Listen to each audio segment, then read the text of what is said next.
Um bom dia a todos que acompanham ao vivo a nossa transmissão. Uma boa tarde, boa noite àqueles que assistirão posteriormente a essa nossa transmissão.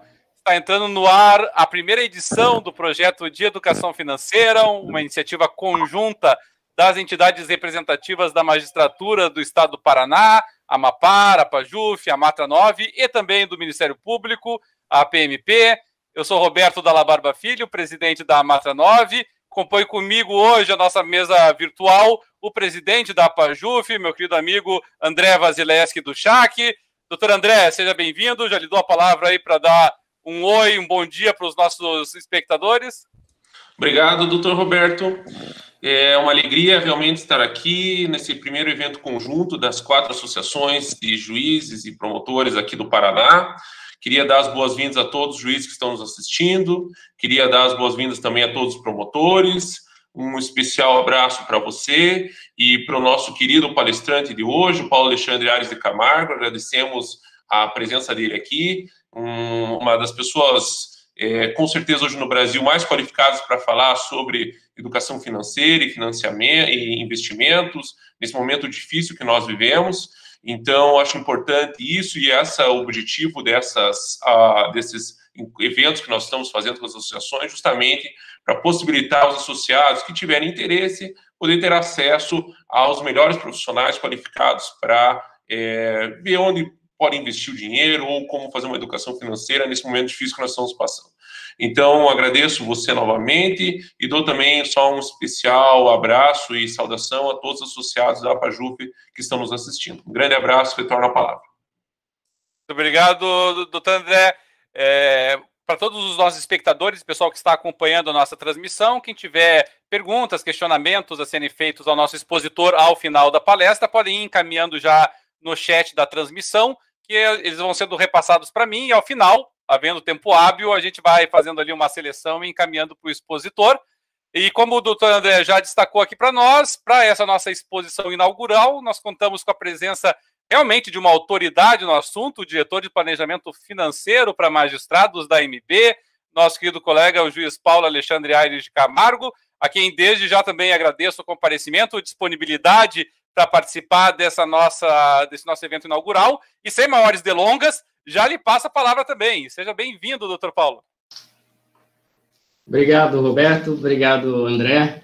E dou um bom dia desde já a todos os colegas que estão nos assistindo, colegas juízes e promotores. É um prazer falar para todos vocês, colegas paranaenses, um estado que eu adoro, que eu gosto muito e faço questão sempre que eu posso de visitar, tenho muitos amigos aí. Tanto juízes, bom, na verdade os amigos que eu tenho são juízes, né, mas tenho muito apreço pelo Ministério Público e posso dizer isso porque meu pai é da carreira do Ministério Público, foi promotor de justiça e se aposentou como procurador de justiça. Então é um grande prazer estar aqui com vocês e poder compartilhar um pouquinho desse conhecimento e tentar mostrar, né, para todo mundo o quanto é importante a gente começar a investir o quanto antes, né? Talvez muita gente já de cara já fale, poxa vida, mas eu devia saber disso antes, né? Porque agora já tenho, não sei, 40, 50 anos e talvez esteja tarde para começar. E aí a primeira coisa que eu falo é essa, que nunca é tarde para começar. E o quanto antes, na verdade, a gente começar melhor, mas nunca é tarde para começar. E muita gente também pensa que para investir é preciso ter dinheiro, né? Não tem dinheiro para investir ainda. E qualquer quantia que a gente comece a investir, principalmente quando a gente tem muito tempo pela frente, essa pouca quantia, no final, vira muito. E muita agonia que os colegas têm, né? Especialmente aqueles que não se preocuparam com a aposentadoria. E isso é um recado para os mais jovens, né? Comecem a se preocupar desde já, porque vocês têm muito tempo pela frente. Aproveitem esse tempo, aproveitem os juros que trabalham a nosso favor, os juros compostos, para vocês terem uma aposentadoria tranquila e não passar, né, nossa segunda metade aí da vida, como muitos de nós estamos, que é correndo atrás do prejuízo, por não termos poupado antes, por não termos feito nada não termos feito um planejamento, né, de aposentadoria ou de um final de vida mais tranquilo.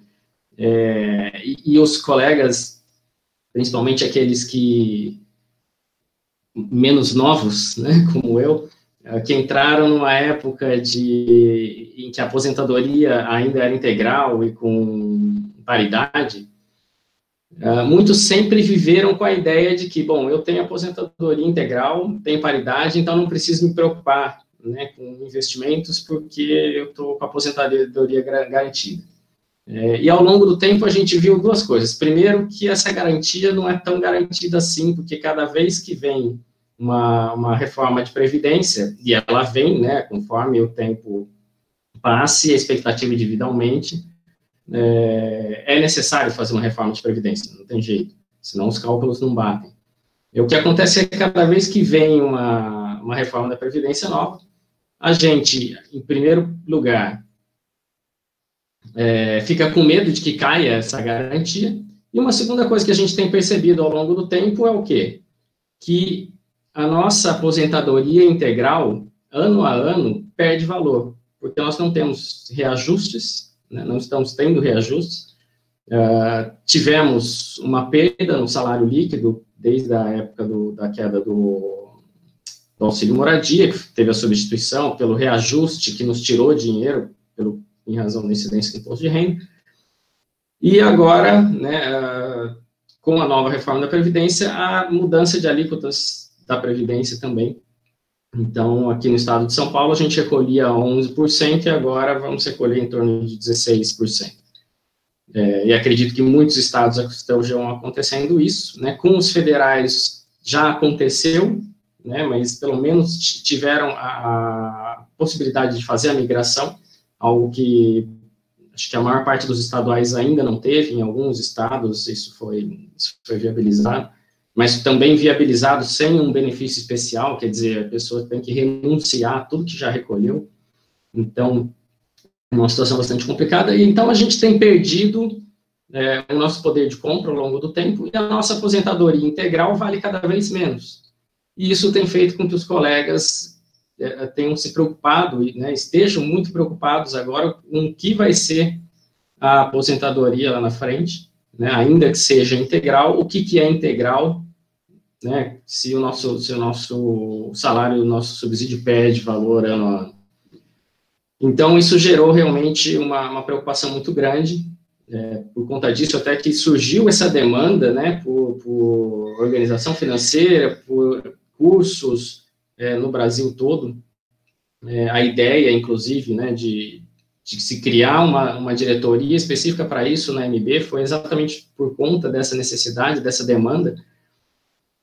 E infelizmente, e aí eu suplico, né, aos presidentes de associações, aos presidentes dos tribunais, aos presidentes das escolas judiciais, da magistratura e do Ministério Público, para que deem uma atenção àqueles que estão entrando na carreira agora, né, que estão no regime geral da Previdência Social, para que, se possível, deem algumas horas na escola, ali na escola preparatória, sobre educação financeira, porque vocês verão, né, nessa live, o efeito positivo para a gente que os juros compostos nos dão ao longo do tempo. E quanto mais tempo a gente tiver, menos a gente precisa poupar mensalmente, porque o efeito lá na frente vai ser muito grande. E se lá na frente, né, qualquer que seja a reforma da Previdência, se nós tivermos um capital investido relativamente grande, nós conseguimos viver somente com os juros desse capital. Muitas vezes pode ser até maior do que o nosso salário, só a renda que esse capital vai nos proporcionar. Então, assim, seria muito bom que os novos colegas, aqueles que estão entrando na carreira agora, tivessem uma orientação nesse sentido que nós não tivemos, né, para que eles aproveitem esse tempo que eles têm pela frente, né, para ter uma aposentadoria mais tranquila. E aí, então, eu já passo para o começo do nosso tema. Deixa eu só compartilhar aqui a tela.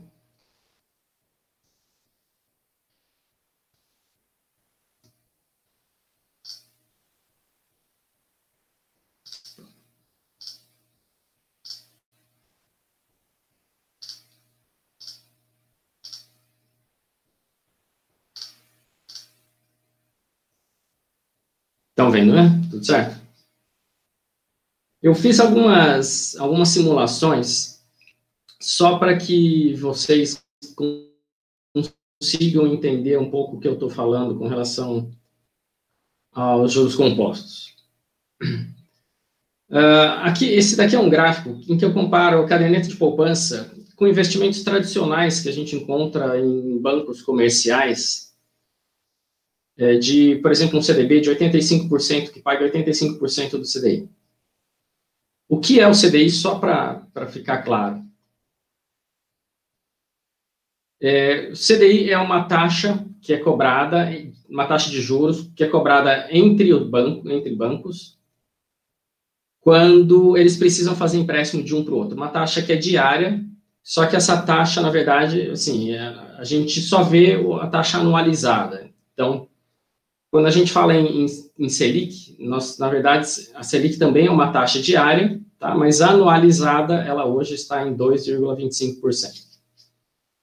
O CDI costuma ser um pouquinho abaixo da Selic. Ele é em torno de 0,1% abaixo da Selic. Então, se hoje nós estamos falando de uma Selic de 2,25%, nós podemos considerar o CDI como algo em torno de 2,15%. A poupança, só para lembrar, a poupança atual, paga 70% do CDI. Aliás, 70% da Selic. Tá? Então, se a Selic está hoje 2,25%, a poupança vai pagar 70% desses 2,25%. Aqui, só para vocês terem uma ideia, eu fiz um cálculo. Esses cálculos todos meus são de 35 anos. Sempre, aliás, nesse início, pensando o quê? Um aporte inicial de R$10.000, então, investimos R$10.000 e não fizemos mais nada durante o tempo todo. Tá? Então, a linha azul aqui representa a caderneta de poupança, que termina com R$17.279 depois de 35 anos, e os 85% do CDI representam, né, um CDB terminam em R$17.521, ou seja, uma diferença aí que não chega a R$300. Essa queda aqui no final é por conta do imposto de renda. Então, só para vocês saberem, né, a caderneta de poupança não tem imposto de renda, então aqui ela se mantém, enquanto um CDB tem imposto de renda, e por isso essa queda, que é o desconto do imposto de renda no final. Então, essa diferença que aparece aqui no fim já é líquida de imposto de renda. O CDB pagando 85% do CDI, rende mais do que a caderneta de poupança. Se a gente investir R$10.000 no início do período, no final nós teremos R$17.521. Aqui eu acrescento mais um elemento nesse gráfico, tá? Que é um investimento no Tesouro Selic. O Tesouro Selic é um investimento no Tesouro Direto. Ele paga a Selic, mas tem um pequeno desconto de 0,25% ao ano, que é uma taxa de custódia da B3, da Bolsa de Valores, que é descontado, não tem jeito, a gente tem que pagar investindo diretamente no Tesouro Direto, nós temos que pagar essa taxa. Por ele pagar 100% da Selic, né, menos essa taxa, ele gera uma rentabilidade um pouco maior aqui. E em comparação à poupança, que deu 17.279, o Tesouro Selic deu 18.499, ou seja, ao longo de 35 anos tem uma diferença de R$1.200, R$1.220, tá? Sem nenhum aporte durante o período todo. Isso nós estamos falando em renda fixa, né? A renda fixa rendendo, considerando os parâmetros de hoje, de 2,25%. Acrescento mais um elemento, que é um CDB que pague 100% do CDI. Vocês talvez estranhem, né? Por que o Tesouro Selic paga Selic está rendendo menos do que o 100% do CDI, mas é exatamente porque o Tesouro Selic, como eu disse, tem aquela taxa de 0,25%, que é descontado pela B3, 0,25% ao ano. Então, se investirmos em algo que nos pague 100% do CDI, com o imposto de renda, tá? Ele já vai nos dar um rendimento maior, que vai finalizar, já descontado o imposto de renda, em 19.396. Então, comparado ali com a caderneta de poupança, R$ 2.100 a mais. Ainda considerando que não fizemos nenhum aporte nesse período todo de 35 anos. Agora eu acrescento mais um elemento, que é um investimento ou uma carteira, né, se a gente pensar numa carteira como um todo, que nos pague 5% ao ano. E aí a gente sai dessa casa ali de algo entre 17 e 19 mil reais e salta para um final de R$ 48.386,13. Tá? A diferença aqui já passa a ser de R$ 31 mil para a caderneta de poupança. O que eu quero mostrar para vocês até agora? Tá? Que quando nós conseguimos diversificar e a gente obtém um rendimento um pouco maior do que esses mais tradicionais e esses que são considerados tão seguros, nós conseguimos ter, ao longo do tempo, uma rentabilidade muito maior pelo simples fato de o tempo passar e a gente deixar o dinheiro lá. Tá? Ok, aqui são 35 anos, muita gente vai dizer, olha, mas eu não tenho mais 35 anos pela frente, né, ou quando daqui 35 anos já vou estar muito velho e, enfim, não quero esperar até lá. É aquilo que eu disse, né, quanto mais tempo a gente tem pela frente, melhor, não tem como fugir. Agora, não é porque a gente não tem 35 anos pela frente que nós vamos deixar de investir, porque se a gente tiver 15, se a gente tiver 20, nós vamos aqui 15 anos, nós vamos ter uma diferença dessa. Se nós tivermos 20, vamos pegar uma diferença dessa daqui. Tá? Então, investir é sempre hora. Né? Se a gente quer formar uma aposentadoria, se a gente quer ter uma aposentadoria, um capital que vai nos proteger na aposentadoria, nós devemos ter esse tempo a mais. Aliás, nós devemos aproveitar o máximo possível do tempo para que tenhamos esses ganhos que os juros compostos nos dão. E aqui, claro, quanto mais tempo tiver, né, o crescimento é exponencial. Então, se fosse ao infinito, chega uma hora que essa curva ficaria vertical. Só que nós não temos também um tempo infinito. Então, quanto antes a gente começar, né, mais vertical essa curva vai ficar ao final do tempo. Agora, reparem nessa linha azul, então, que é de 5% ao ano, uma rentabilidade de 5% ao ano, e eu passo para o próximo slide. Aquela linha azul é essa daqui aqui embaixo. Essa daqui com 5%, a linha verde, 10%. Nós aumentamos 5% a nossa rentabilidade ao longo do tempo, e aí nós paramos de falar em dezenas de milhares, a gente passa a falar em centenas de milhares. Com 5% ao ano, nós concluímos esse período com R$ 48.386. Com 10% ao ano, a gente termina com R$ 240.370.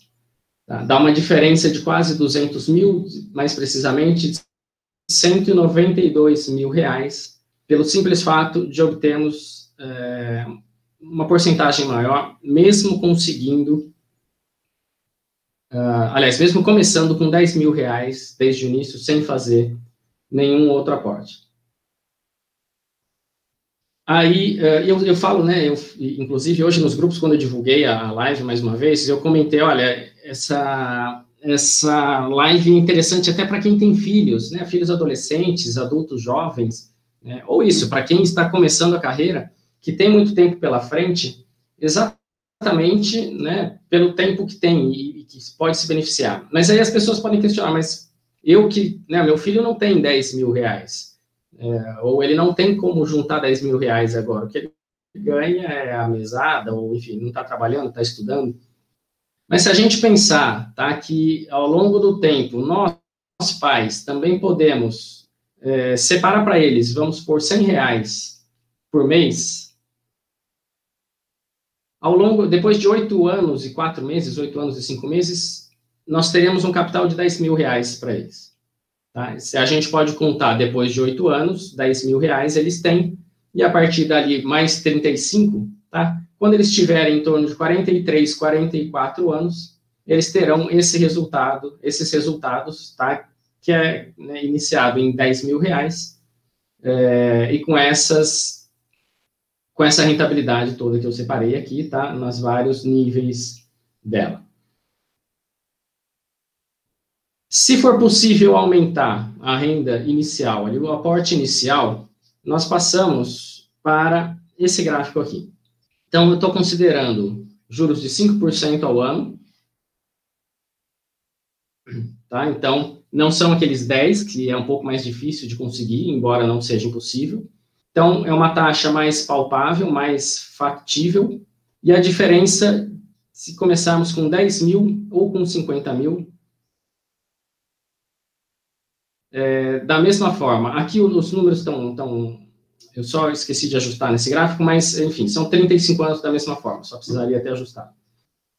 E nós temos uma diferença que vai de 48.386, naquela linha azul, né, que nos slides anteriores, para, se tivermos um aporte inicial de R$50.000,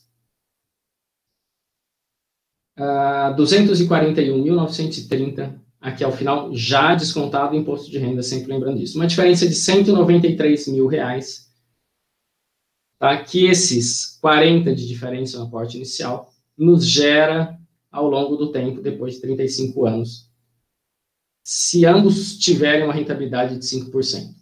Ou seja, aportes iniciais mais elevados nos darão uma diferença também bastante grande ao longo do tempo.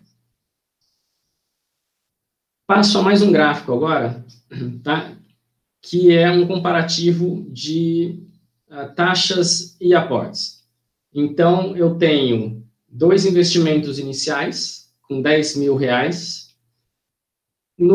da linha azul ali de baixo, é o que paga 100% do CDI,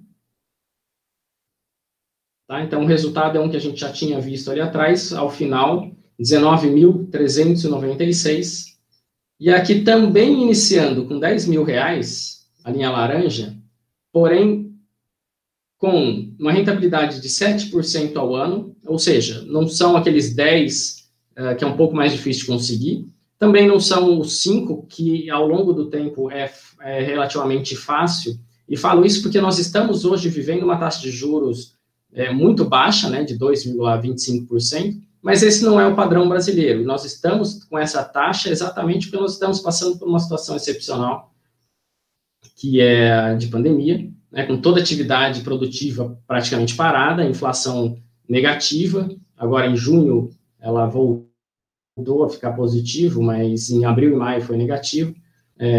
Então, o governo precisou reduzir a Selic, reduzir a taxa de juros, exatamente para tentar estimular a economia para que volte o quanto antes, ou da forma mais rápida possível. Mas esse não é o nosso padrão, tá? O nosso padrão de algo em torno de 5% a 6%, que era o que se previa antes, né, da pandemia, e é também o que hoje em dia os especialistas do mercado financeiro acreditam que seja o que vai prevalecer para 2022, 2023, quando a situação voltar um pouco ao normal. Tá? Esse percentual eu retirei do relatório Focus, que é um relatório semanal que o Banco Central emite com a opinião de especialistas do setor financeiro, de economistas e especialistas do setor financeiro, sobre as expectativas de inflação, taxa de juros e câmbio, enfim, de vários dados. E eles esperam para 2022 uma taxa de 5% e para 2023 uma taxa de 6% ao ano para a Selic. Ou seja, trabalhar com 5% é algo que em breve a gente deve voltar a trabalhar com tranquilidade na renda fixa, sem muita dificuldade. Então, 7% é algo que também é factível, se a gente considerar 35 anos, e que nós estamos num período excepcional, que vai durar, não sei, 1, 2 anos, a gente espera que não dure mais do que isso também, em breve as taxas de juros voltam lá para o patamar de 5%, 6%, muito provavelmente. Isso na renda física mais segura, na renda fixa mais segura, né? E, é claro, se nós investirmos, se buscarmos um pouco mais de risco, a gente consegue chegar aos 7%, sem tanta dificuldade também. E depois eu mostro para vocês até como eu cheguei a esses cálculos. Nessa linha laranja, além de trabalhar com 7% ao ano, eu trabalho também com aportes de R$12 mil por ano, o que dá R$1.000 por mês. Tá? Vai ter gente que vai me dizer que não consegue juntar R$1.000 por mês. Por outro lado, vai ter gente que vai conseguir, que consegue guardar mais de R$1.000 por mês. E esses R$12 mil, na verdade, é uma média anual. Então, às vezes, a gente não consegue guardar em um mês, mas em um outro mês em que a gente receba um terço de férias, alguma indenização, alguma coisa.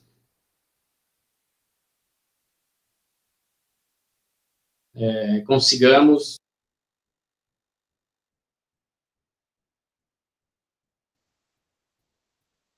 Tá, desculpa, o meu som. Meu som estava atrasado. Vocês estão me ouvindo agora de novo? Não, estamos te ouvindo, doutor Paulo. Pode ficar à vontade. Tá, então tá bom. O meu retorno que deu problema.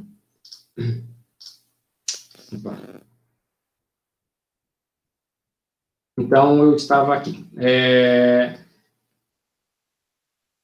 Então, um exemplo desse, com 7% ao ano e investimentos de R$12 mil ao ano também, nós chegamos ao final de 35 anos a, se vocês olharem aqui do lado esquerdo, a linha de 1 milhão está aqui, ó.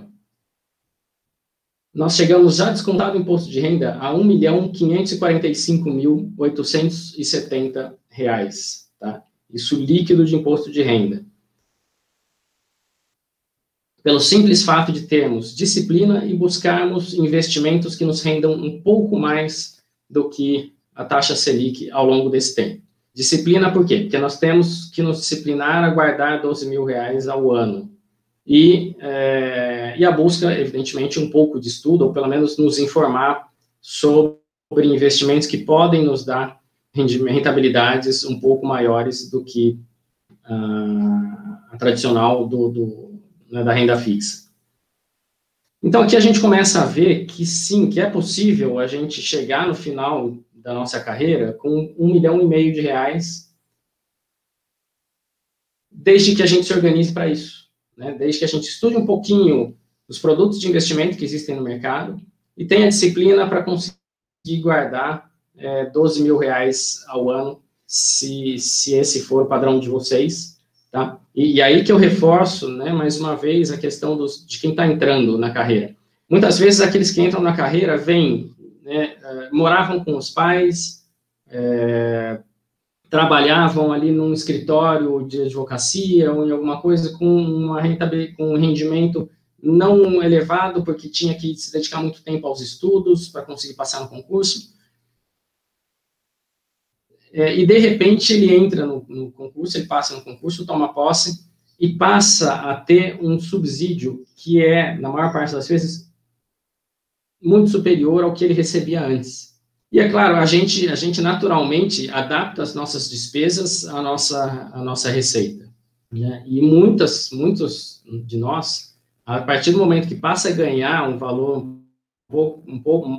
mais elevado do subsídio, relativo aos subsídios, a gente vai adequar o nosso padrão de vida àqueles novos subsídios. Isso significa, muitas vezes, né, em trocar de carro, viajar mais, comprar roupas de marca, produtos de marca, trocar de celular com mais frequência, e com o tempo, e com pouco tempo, a gente consegue, por incrível que pareça, consumir todo o nosso salário por essas mudanças, em razão dessas mudanças de hábito. E aos novos, né, que estão começando, que tem esse salto de receita de uma hora para outra, se eles, desde o início, começam a se pagar antes de pagar as despesas, então receber o subsídio, já guardar, por exemplo, R$1.000 por mês, sabendo que todo o restante, né, ele vai poder usar, porque ele já guardou aquilo que era dele, ele vai criar um padrão de vida para ele, que já vai descontar esse valor que ele investe. Ou seja, primeiro se pagar, essa é a receita, né? Primeiro se pagar e depois ver o quanto sobrar para a gente usar com as outras coisas. E se as nossas despesas da casa e de outras coisas superarem aquilo que sobrar, nós temos que ajustar não o que a gente investiu, e sim as nossas despesas. Deixar de comprar coisas mais caras, trocar de carro com menos frequência, enfim, gastar menos, não ir tanto em restaurantes caros, enfim, entender que as nossas despesas têm que se adequar àquilo que sobra depois do nosso investimento. Essa é uma regra que nós temos que seguir. E quem entra na carreira, quando tem esse salto, né, de receita, consegue fazer isso com facilidade. Então, assim, é uma coisa que a gente tem que aprender, e infelizmente nós não aprendemos quando nós entramos na carreira, a não ser que tem alguns colegas que tenham tido educação financeira, né, geralmente através dos pais, ou que tenham uma cultura de poupança, né, de guardar o seu salário, ou por seguir exemplo dos pais, enfim, mas que fizesse com que a pessoa já desde o início guardasse. Ela consegue, né, ao longo de 35 anos de carreira, chegar a 1.500.000 quanto eu falei aqui, 1.565.000 reais, depois desses 35 anos, tá? Com uma rentabilidade de 7%, um aporte inicial de 10 mil e aportes mensais de R$1.000 ou de R$12.000 por ano. E se conseguir mais do que isso, né, claro que é muito melhor. Se começar com 50 mil, por exemplo, né, e ao invés de 12 mil por ano, conseguir 15, 16, imagine o efeito que isso produz ao longo de 35 anos. Aí eu acrescento, então, mais um elemento também nesse gráfico. Temos aqui, na linha laranja, R$50.000 iniciais, com uma taxa de... Nesse caso, eu mantive como padrão aportes anuais de R$12.000. Então, nas três linhas, existem aportes anuais. Então, todo ano, vocês conseguindo guardar R$12.000, mas com valores iniciais e taxas de juros diferentes. Então, a linha laranja inicia com R$50.000 e uma taxa de 5% ao ano. Tá? 5% de rentabilidade. Lembrando, mais os aportes de R$12.000 ao ano. A linha azul, ao invés de começar com 50 mil, começa com R$10.000. Então, ele começa mais baixo, né, com valor mais baixo, só que com uma taxa de juros de 7% e não de 5%. E aí vocês vão poder ver que aqui, em um determinado, a linha laranja começou, né, na parte de cima, da azul, porque começou com R$50.000, mas em um determinado momento ali, depois de 19, 20 anos, essa diferença dos juros, né, desses 2% a mais de juros que a linha azul paga, de 7% para os 5% que a linha laranja paga, faz com que a linha azul comece a se destacar e a se distanciar da linha laranja. O que demonstra que a busca por taxas melhores, no longo prazo, também produz um efeito maior do que começar com aportes iniciais. Ou seja, não precisamos de tanto dinheiro no início para termos resultados tão bons, se nós conseguirmos taxas maiores ao longo do tempo. Porque se formos muito conservadores, né, ainda que a gente comece com mais, nós terminaremos com menos dinheiro do que se conseguirmos uma taxa um pouco maior e começando com menos. Então, teremos aqui, ao final, na linha laranja, R$1.226.000 e na linha azul, R$1.565.000. Isso dá uma diferença de R$339.000 ao longo de 35 anos, tá? Mesmo começando com menos aqui na frente, mas pelo fato de conseguir taxas um pouco melhores do nosso investimento. Dá uma diferença no final de aqui R$339.000 já líquido, aliás, 369, não, 339, é isso mesmo, 339 já líquido de imposto de renda. E aqui, a linha cinza é a melhor das situações, que é começar com um valor maior, de R$50 mil, e uma taxa de 7% ao ano, que vai nos dar, ao final, já líquido de imposto de renda. Vocês veem que essa linha aqui é de R$2 milhões, né? Então, o valor bruto supera os 2 milhões, mas, descontando o imposto de renda de 15% ao final do período, teremos aqui R$1.934.000, praticamente R$2 milhões, depois desses 35 anos, começando com R$50 mil, buscando uma taxa um pouco melhor, e com aportes de R$12 mil. Ou seja, nós estamos trabalhando aqui, então, com uma situação em que a gente começa com um valor um pouco mais elevado, R$50 mil, tá? Mas que podemos começar com 10 mil também, a gente vai ter lá no final 1.500.000, né, ou 1.900.000, se a gente tiver uma taxa aliás, se começarmos com 50. Mas o que importa muito aqui é a gente ver que a diferença da taxa que a gente conseguir para rentabilizar os nossos investimentos ao longo do período dá muito mais do que, assim, é muito mais importante do que o valor inicial que a gente começa. Ou seja, podemos começar com valores mais baixos, desde que a gente consiga arriscar um pouco mais e buscar taxas melhores. Isso, ao longo do tempo, vai nos dar um resultado maravilhoso, né? Sem que a gente tenha que se empenhar tanto, desde que a gente ajuste as nossas contas para as nossas despesas, para que tenhamos aí uma reserva de R$12 mil ao ano, por exemplo, e buscar uma taxa de 7%, que, como eu disse um pouco antes, né, não é uma taxa absurda, considerando que a média aqui provavelmente vai ficar em torno de 5%. Claro que ao longo do tempo pode ser que caia um pouco mais se a nossa economia melhorar, e esperamos, né, que ela melhore, mas se a gente pegar a média dos últimos 35 anos, vocês podem ter certeza que é muito mais do que 5%, do que 7% a média da Selic, né? A Selic já teve em 30 e poucos por cento, 20 e poucos por cento. Há não muito tempo tivemos Selic de 14,25% em 2015. Então, é claro, aí também tivemos uma inflação muito maior a justificar a Selic mais alta. Mas, de qualquer forma, se a gente pensar em juros reais, né, descontar a inflação, nós vamos ter, ao final do período, grandes resultados pelo simples fato de ter disciplina, né, de poupar mensalmente ou guardar uma quantia anualmente e buscar rentabilidades maiores. E talvez, né, a questão hoje seja exatamente como buscar uma rentabilidade maior com as taxas de juros tão baixas.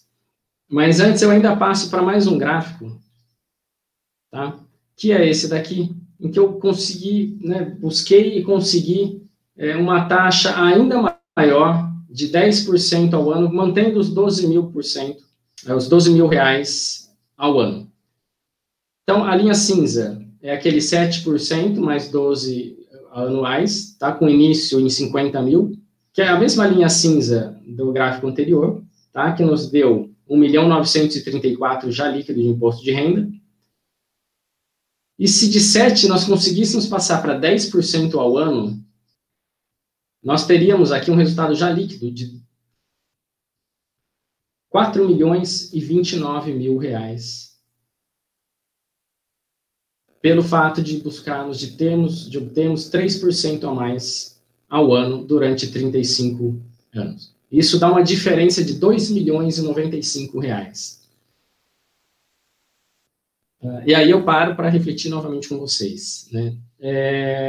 Se vocês, no início de carreira, tivessem conseguido juntar 50 mil e a partir daqueles 50 mil falar, agora eu vou guardar 12 mil reais por ano, R$1.000 por mês. Vocês acham que isso é tão fora de possibilidade, que é muito não factível? Eu acredito que a maioria de vocês vai concordar comigo que não, que é factível, sim. Sim, entendo que existem dificuldades, existem casos especiais, né, pessoas com doenças na família, com despesas elevadas, por diversos fatores, muitos filhos, Mas sempre a questão que eu digo é a mental, de a gente adequar as nossas despesas à nossa receita. Quando recebemos o nosso subsídio e, primeiro de tudo, nos pagamos, ou seja, já separamos aquilo que a gente quer investir, todo o restante das nossas despesas nós vamos ter que adequar ao que sobrar. Isso significa economizar energia elétrica, isso significa buscar descontos naquilo que a gente for comprar, eventualmente buscar descontos, mudar o nosso plano de saúde, buscar uma escola um pouco mais barata, se for o caso. Mas para quê? E nós temos, né, a gente sempre quer o melhor para o nosso filho. Mas eu não quero, eu quero que eles estudem na melhor escola. Mas lembrem que as melhores escolas, muitas vezes, não servem para o nosso padrão de vida, para o nosso padrão de receita, tá? As melhores escolas, em regra, são para quem está na iniciativa privada, ganhando muito mais do que a gente, tá? E, poxa, aqui em São Paulo, tem escolas que a mensalidade são 15 mil reais, né, na capital. Quem de nós que teria condições de pagar 15 mil reais, né, para manter uma escola? Então, nós temos que adaptar as nossas despesas ao que a gente ganha. Não adianta a gente querer ser mais do que a gente né, ou ter um padrão de gastos que a gente não comporta. Então, e assim, existem escolas muito mais baratas do que essas que pagam 15 mil reais e que são de excelente qualidade? São, né, existem, estão ao nosso alcance. Só precisamos deixar de exigir aquilo que nós não temos condições de ter. Né? Não adianta eu querer ter uma Ferrari se eu não consigo ter uma Ferrari, se eu não consigo manter uma Ferrari. Posso querer ter o melhor que existe? Sim, posso. Né? Mas poder nem sempre é conseguir, é poder. Mas querer nem sempre é poder. Né? Então, nós temos que adequar as nossas despesas, sempre lembrando que a gente precisa, antes de tudo, guardar a nossa parte, porque lá na frente, quando a gente estiver na nossa velhice, quando a nossa receita diminuir, porque aposentados, nós não teremos, por exemplo, férias, terços de férias, eventuais indenizações, alguns benefícios que ou que o Estado ou que a União nos fornece, como em alguns casos licença-prêmio, acho que licença-prêmio é que me veio à cabeça agora. Nós, nesse período, né, em que a gente ali envelhece, a nossa receita diminui, os nossos gastos aumentam muito, porque o nosso plano de saúde vai para a faixa mais cara que tem, nós vamos precisar de muito mais remédios, nós teremos muito mais dificuldades de locomoção, às vezes precisaremos de adaptações na casa, dependendo da nossa situação, né, para, eventualmente, uma cadeira de rodas, ou corrimãos para né, em banheiros, mudança de tamanho de porta para passar uma cadeira de rodas, enfim. Nós temos muito mais despesas, né, qualquer coisa que a gente vai fazer, de repente uma cuidadora, nós precisamos ter dinheiro lá no final para isso. Então, a gente não pode ignorar e contar somente com a nossa aposentadoria, ainda que seja aposentadoria integral, porque com o aumento das nossas despesas, a redução da nossa receita na nossa aposentadoria, nós não vamos conseguir manter um padrão, muito provavelmente, um padrão que a gente gostaria de manter. Porém, se a gente consegue juntar 2,5 milhões, né, 2 milhões de reais aqui na linha cinza, ou 4 milhões de reais na linha vermelha, ou né, qualquer coisa intermediária aqui, nós, buscando uma rentabilidade vamos supor, de 1% ou quase 1% ao ano, se a gente tiver aí 3 milhões, a gente vai ter uma renda, só com juros, de aproximadamente, pensando em 0,8%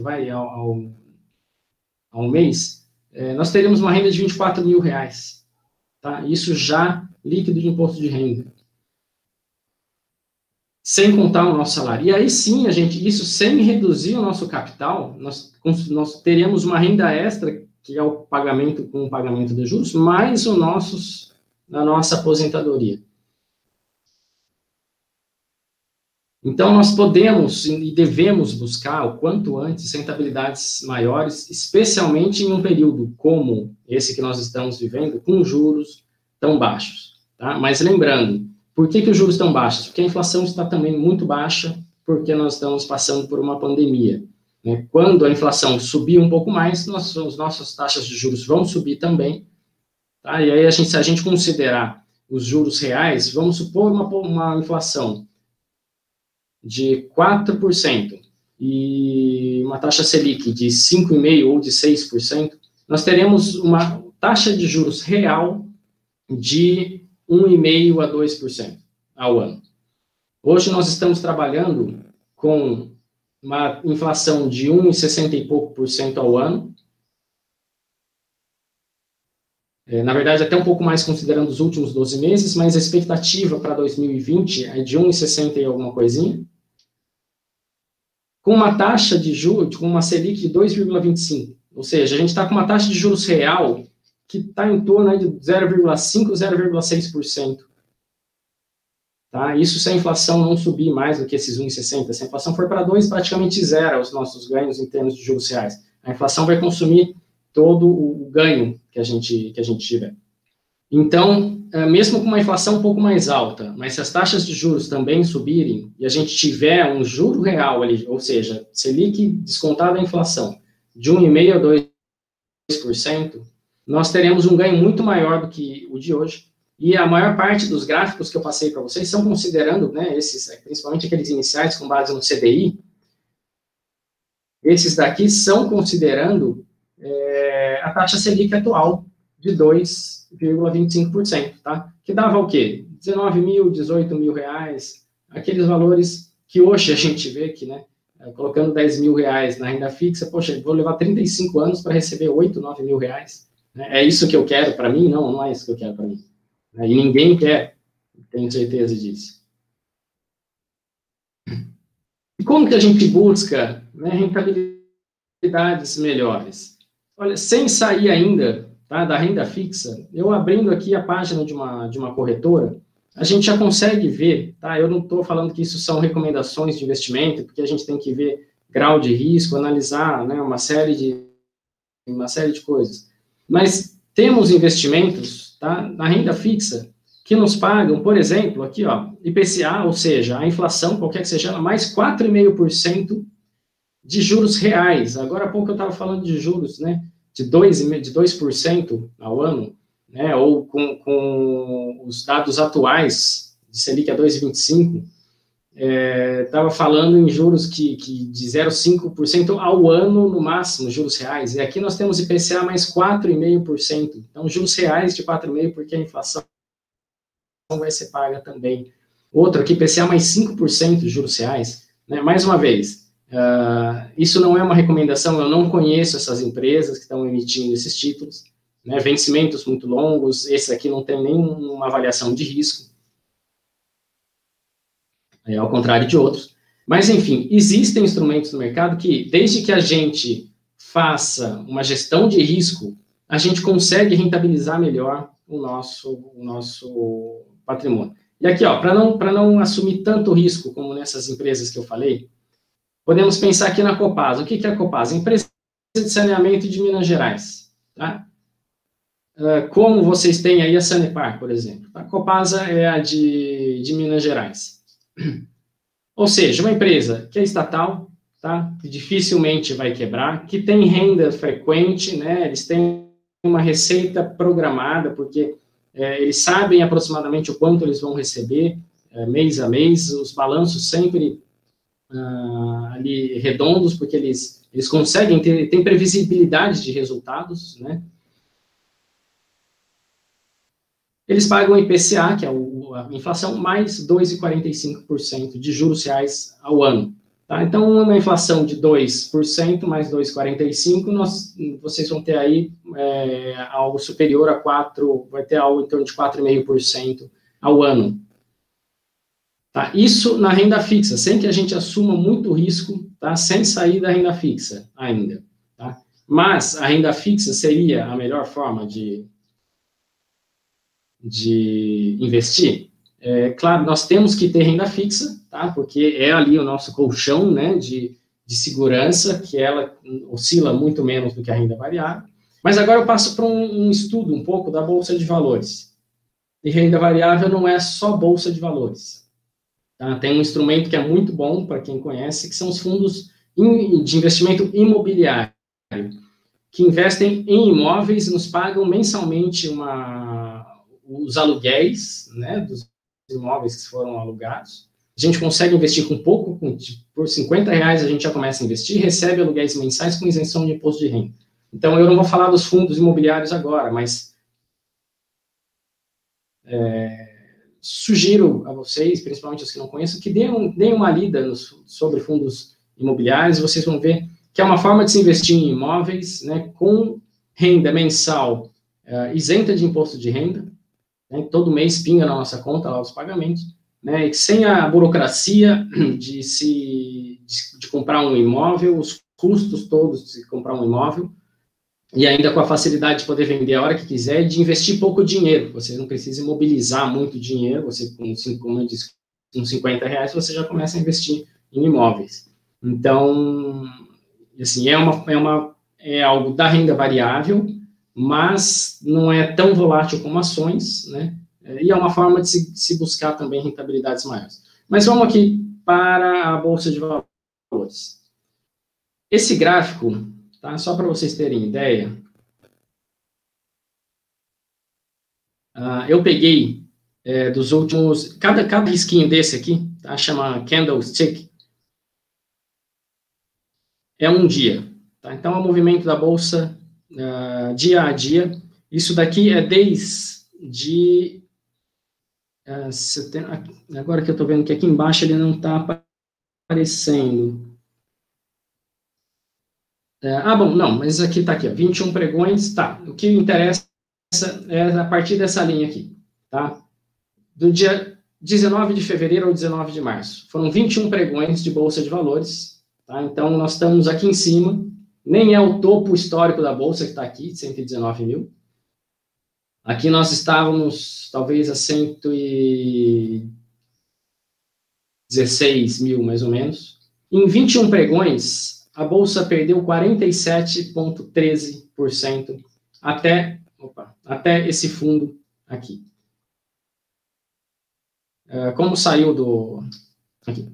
Até esse fundo. Tá? 47,13% em um mês de Bolsa de Valores.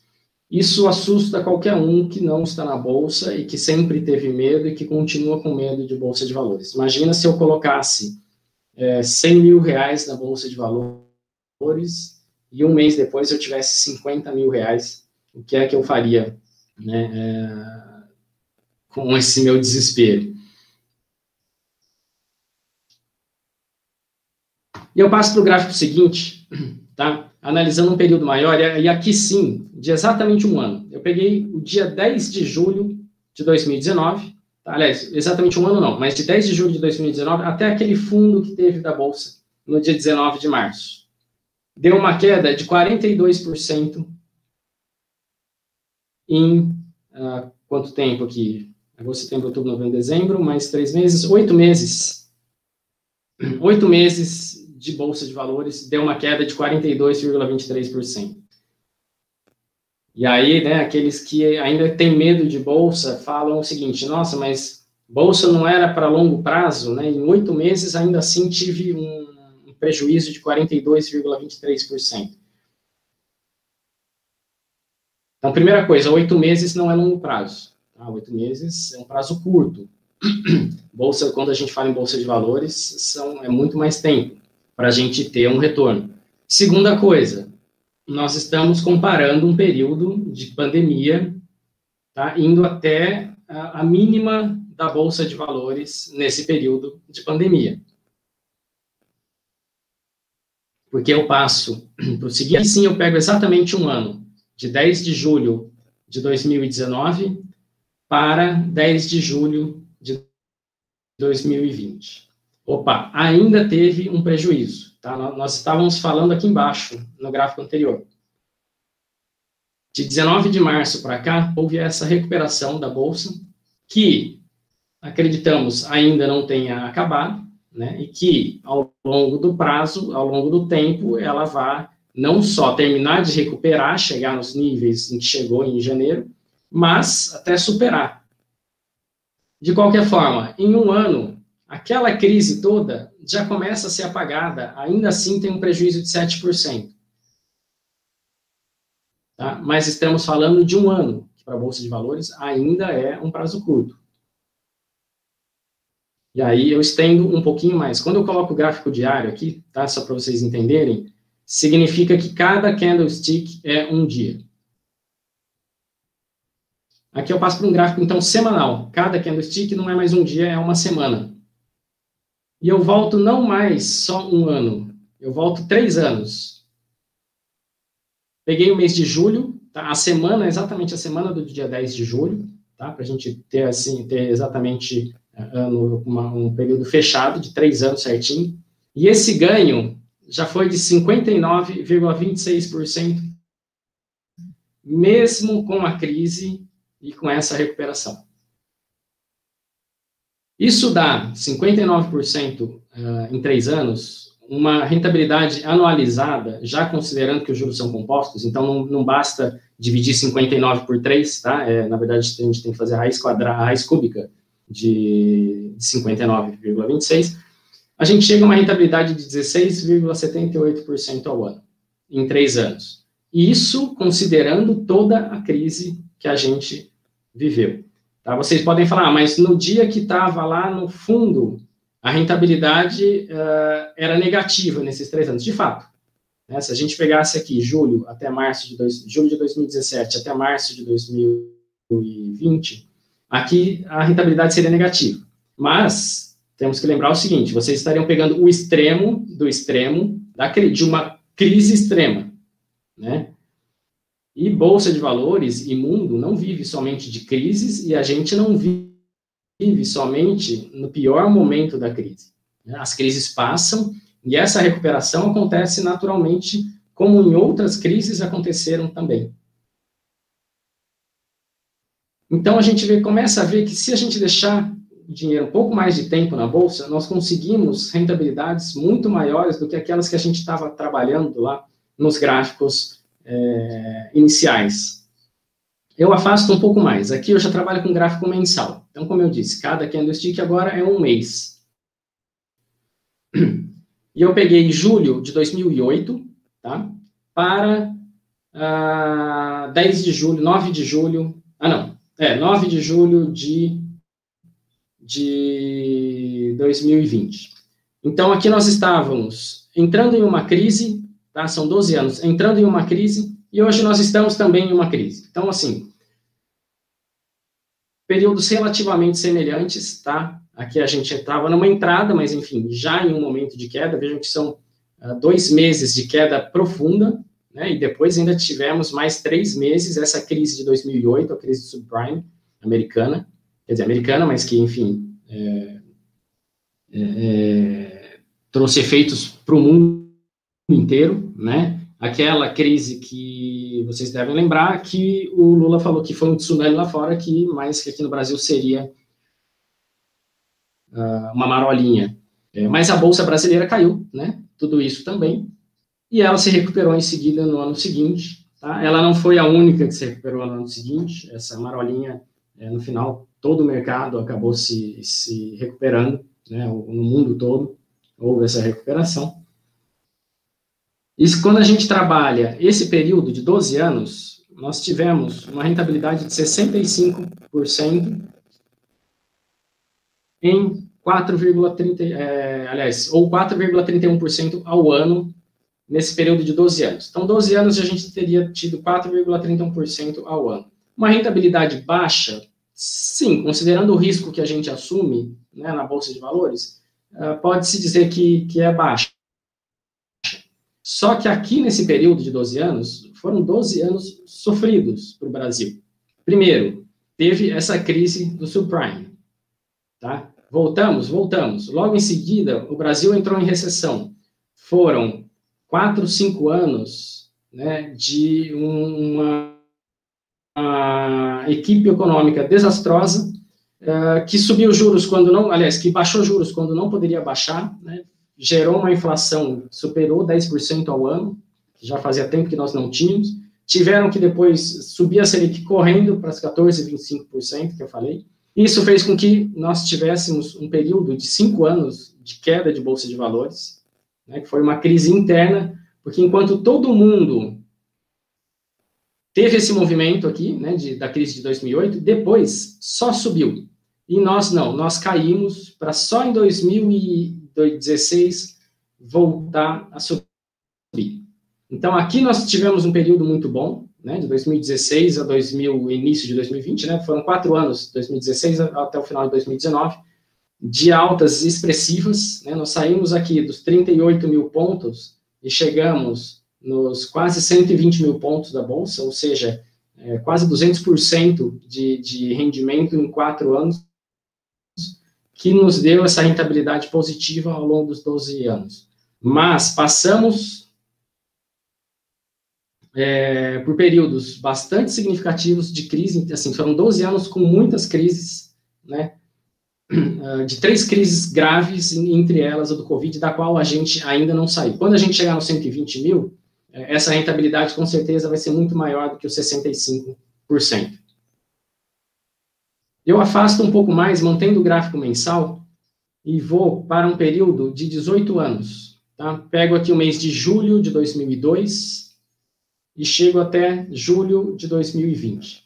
Em 18 anos, o Ibovespa subiu 913%,